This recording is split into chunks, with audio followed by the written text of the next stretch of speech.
tinatawag nilang Agila ng Davao, astig. Ayan, ganyan po nila isinasalarawan itong si BP Inday Sara.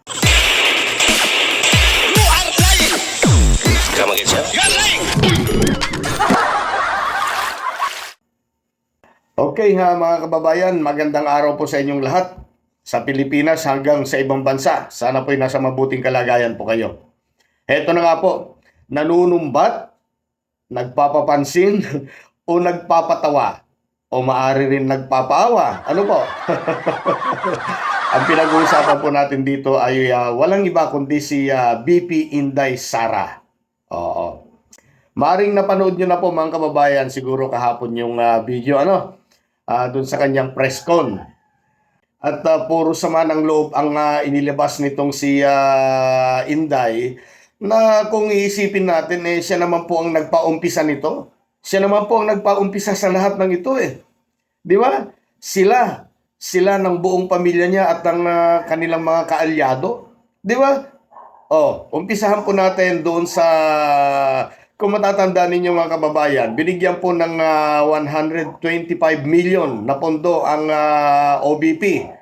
Pero lumalabas po, nagastos lamang ito or naubos lamang ito sa loob ng 11 araw yata. Bagay naman po na kinu-question ngayon ng Kongreso. Dito na po nag-umpisa or nagsimula po yung kwento. Nung malaman po ng kanyang ama, nagwala na po sa social media at binanatan ng walang humpay ang ating Pangulo. At ang nangyari nga, pinagbintangang adok ang Pangulo. Hanggang sa dumating pa yung punto na gumawa na sila ng mga video na ikangay si PBBM daw ay kumakain ng Coca-Cola. Lahat ng paninira po sa kanya ay sablay. Wala pong nagtagumpay. At heto na ngayon, napakarami na pong lumalabas. Mga ebidensya na mga may nangyayaring paglustay sa mga OBP confidential funds at intel funds. At ito nga, pati rin po sa kagawaran ng edukasyon ay may mga lumalabas na rin pong anomalya sa kaperahan. Ayon kay BP Inday, tinitira daw siya ng Quadcom araw-araw. Gidtira man ko, hindi, Bisaya kasi yun, Bisaya. Gidtira man ko, kaadlaw, parang ganon. Yan. Alam po ninyo mga kababayan, trabaho lang po ng Kongreso or mandato sa kanila ang pagbusisi sa mga pondo ng bawat ahensya ng gobyerno. At yan, tinitingnan nila kung naaayon ang paggasta, naaayon sa tama. Ano po? At kung may mali o may pagwaldas, yan ang dapat ipaliwanag. Imbes na sa Quadcom kasi magpaliwanag, dinadaan po sa press con. Dinadaan po sa social media. At doon, ipinapakita ang pagiging astig daw ng Agila ng Davao. Matapang at astig daw. Ano ba naman tayo? Paano naging matapang yan? Hindi nga niya kayang makipagtuos eh. Hindi ba? Hindi nga niya kayang harapin o humarap sa Quadcom para magpaliwanag. Isang malaking karuwagan yan. Para sa akin. From the Office of the Vice President and DepEd, nang sa ganun mapaliwanag nila ng maigi yung mga revelation na nailabas po ngayon. Kasi mayroong letter na binigay kanina, parang they're still stressing na hindi daw ito, wala daw parang power ang committee to hold the hearing. Ano mo sabi niyo po doon sa letter na sila ng OVP kanina, stressing their point na dapat terminate na itong hearing na ito? Well, of course, syempre, yun ang mga sasabihin nila. But insofar as the committee is concerned, we have all the jurisdiction, we have the mandate. Kaya sa amin po, tuloy lang po to.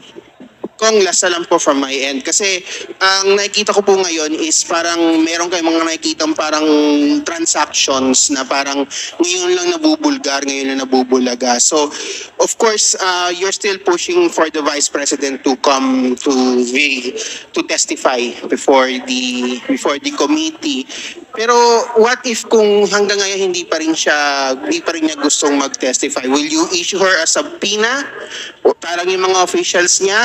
Or what? Anong pong mangyayari po dito? Pwede naman yung mga representative niya eh. In fact, nag-issue na kami kanina ng subpoena sa mga resource person. Kasama na po dyan yung mag-asawang Fajarda. So, yun lang po. So, para at least ako tingin ko ito yung magandang venue para masagot po nila yung mga tanong at kanina mga lumabas sa ating committee hearing. Hello po, Kong, bakit po hindi kasama si VP Sarap sa pinapa-showcause, pinapasabina at pinapa-lookout bulletin? Well, out of respect po sa kanyang posisyon and pwede naman din po itong sagutin ng kanyang mga subordinates.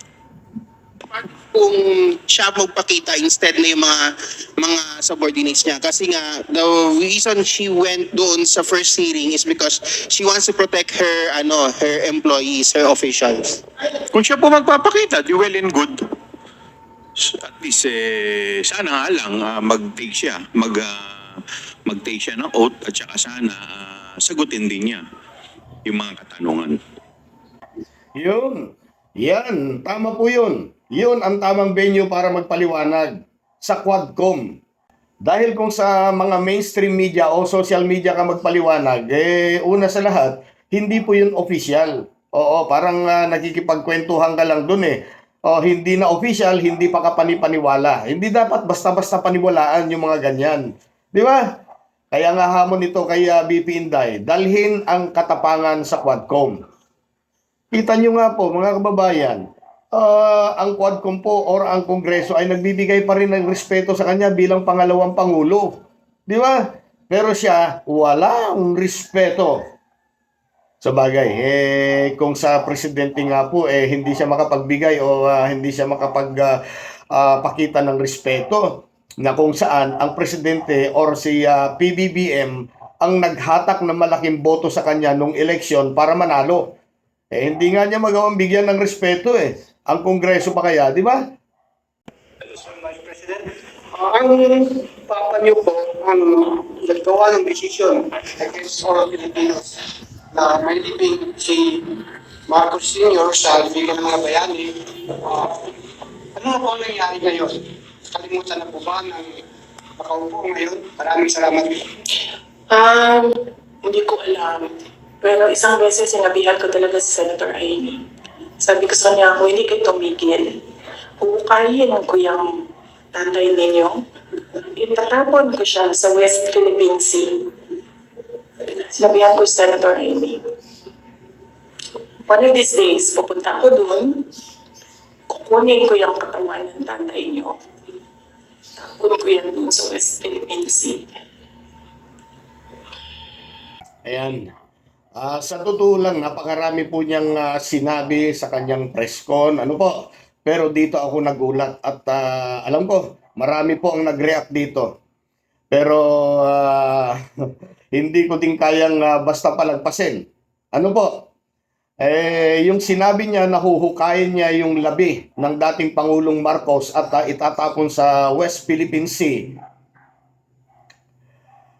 Sa tingin niyo po ba, mga kababayan, nasa tamang pag-iisip po ba ang isang tao na nagsasabi ng ganito? Lalo't pangalawang pinakamataas na ikangay leader ng bansa ang magsasabi ng ganyan. Gawain ba yan ng isang matinong tao? Ang pangit na klase ng pag-iisip ito. Hindi ko kayang isalarawan kung ano ang klase ng utak. No, yung utak meron ang ganitong uri ng pahayag. Gaya nga ng sabi ko, talagang hindi ko maisalarawan, pero ang mga kababayan natin, samut-sari ang naging reaksyon dito. Para sa akin, hindi ko talaga kayang isalarawan kung papaano, parang gusto kong, pero wag natin gawin yon. Basahin na lang po natin yung ibang mga reaksyon dito. Napakarami po dito. Ito, isa. Tingnan natin. She is crazy. She is not in the right mind. Saying that in national TV, I regret voting for you. Yan, galit. Galit. O, eto namang isa, tingnan nyo. Makademonyo na pag-iisip ito. Kawawa ang Pilipinas. Pag ito naging pangulo, baka lahat ng ulo. Grabe, ano? Bagay naman na malabong mangyari yan, kaibigan, ano? Malabong mangyari po na maging pangulo itong si Inday Sara, si VP Sara. Malabo pa sa tubig baha po yan. Maniwala kayo.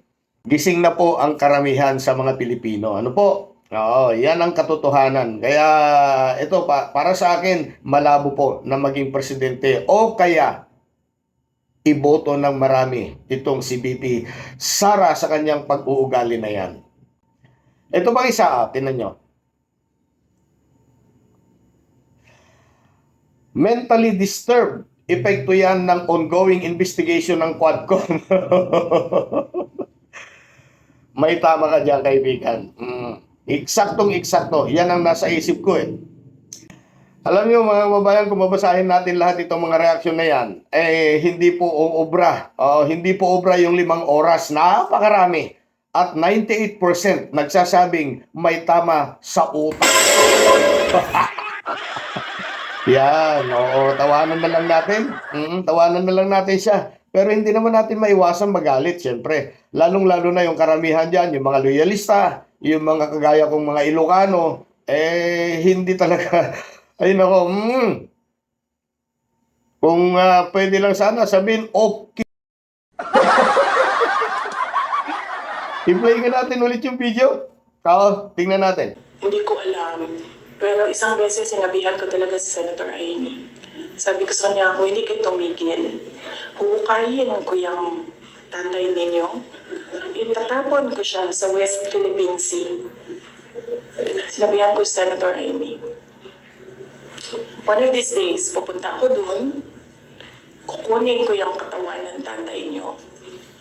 Tapon ko yan doon sa West Philippine Sea. Ayan, grabe talaga, no? Pagmasdan nyo pong mabuti yung mukha ni BP Inday. Pagmasdan nyo mabuti. Yun po ba ay mukha ng isang maamong anghel? O merong nasa likod ng mukha na yan? Hindi ko kayo masisisi kung umaapaw ngayon ang galit ninyo dito sa ating pangalawang Pangulo. Ano po, mga kababayan? Talaga namang nakakagalit. Oo, nakakagalit. Hindi po ba? Pero hanggang dyan na lamang muna mga kababayan. Hanggang dito na lamang muna at malaya po kayong magpahayag ng inyong mga reaksyon sa loobin at komento na ayon po sa napanood po ninyo. Maraming salamat, magandang umaga po sa ating lahat.